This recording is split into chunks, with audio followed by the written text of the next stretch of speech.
For 7 years, I did a yard hunt at my home. And then in 2013, on Halloween night, we had 500 people go around my house in the yard.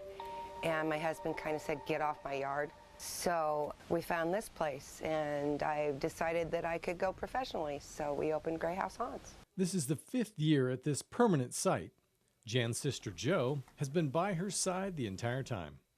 It's fun to spend all this time on detail. Detail not in just the way things look, what they have to say and what they have to do. And because if you don't present each person correctly, it's not scary. What is your job? I scare people. I'm in a closet and I come through the door, slam the door hard, and just give the primal scream. What you do is you design that space around the scare. Boston Pettit is just one of the 30-plus actors who help out with the scaring. After my first year, I instantly knew I was pretty hooked, and so this is kind of what I want to go into, something in this area, at least seasonally, and then find something off-season. I get to entertain people so they don't get so bored waiting in line. Everyone has their thing, and this is definitely my thing. I'm very passionate about it.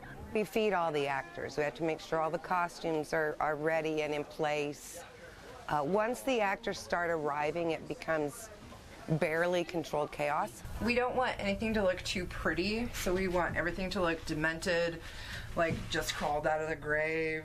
We pride ourselves on, we use some masks, but we use some foam prosthetics, which are glued onto people's faces, and then we use some just straight makeups. Yeah, I'm in the cemetery and I kind of just jump out at people while they look at Shay, actually. So she distracts them when I get them. We use airbrush makeup largely. And he's lifting the bars. I'm so sorry, it never gets better. Prosthetics, well, they're important because you can really change how somebody looks without, and they can still breathe. Ooh, it smells like alcohol. We'll just hold that for a minute. Just like before a big game, the last step, right before they let the visitors in, is a pep talk.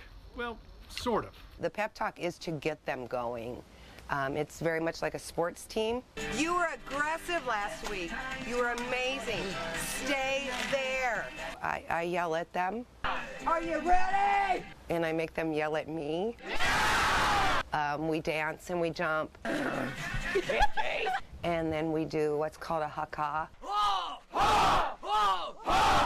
are you? I am scary! What are you? I am scary! Fly, monkeys, fly!